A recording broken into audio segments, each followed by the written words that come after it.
كلمت ابوك برضه؟ انا اللي كنت عايزه كده. منك لله، منك لله يا شيخة، هتضيعي لي نص عمري بسبب اللي عملتيه.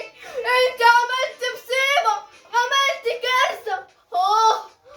يا نفوخي، عليا الضغط. منك لله، هبيع ثروتي كلها بسببك يا ولية يا كلبة. منك لله. ماشي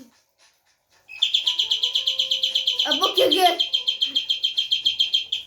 الحمد لله. ابوك وصل، بحل بقى المصيبة دي ودي. اتفضل يا كبيرنا.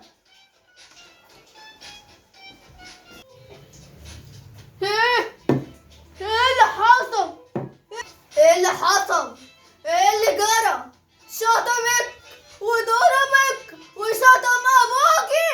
يا لهوي يا لهوي يا لهوي يا لهوي. تيجي منك انت يا حاج، تيجي منك انت.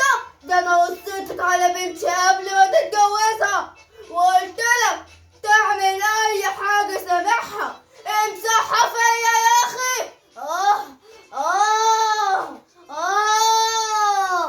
آه آه عملت ايه يا بنتي؟ قوليلي سويتي ايه عشان يضربك ويشتمك؟ باباك ويشتمك لوحدك.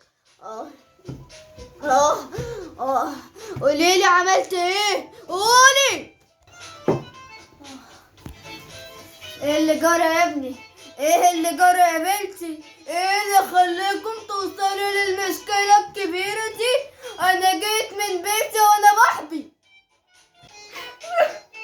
والله ما عارفة يا بابا، والله العظيم انا ما عارفة انا عملت ايه لدرجة انه يضربني ويشتمني.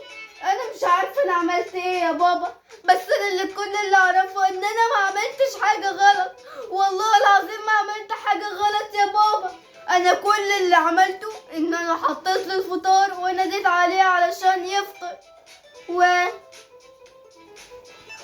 يا بابا. هي دي كل الحكاية. انا عملت ايه علشان يضربني ويشتمني؟ عملت ايه يا بابا؟ عملت ايه؟ هو الفطار دلوقتي لازم يخلي الواحدة تتضرب وتتشتم يا بابا؟ عملت ايه؟ قولولي. خلاص يا حاج، حوار بنتك ده هنهيه من دماغي خالص. هي خلاص خلصت على كده. بنتك يا حاج هتبيعني ثروتي كلها منها لله. يعني انتي مش عارفة انتي عملت ايه؟ بنتك يا حاج مش عارفة هي عملت ايه؟ انا هقولك. بص يا ابويا، عملت فطار وقلت ماشي يلا يكفي 5 افراد وانا نفر واحد. قلت يلا مش مهم، تروح جايبالي بصلاية بحالها على الفطار. بصلاية بحالها.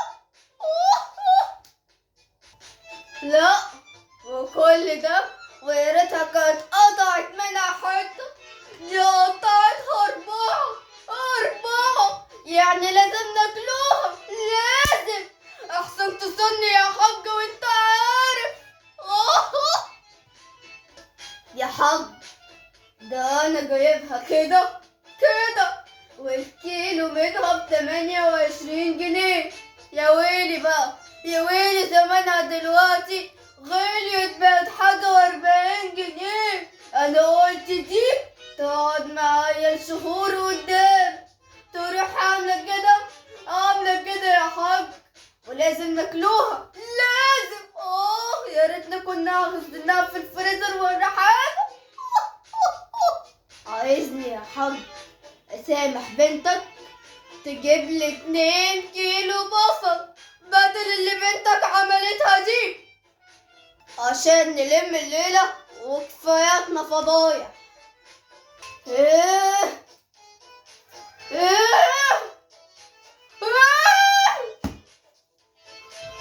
2 كيلو 2 كيلو 2 كيلو.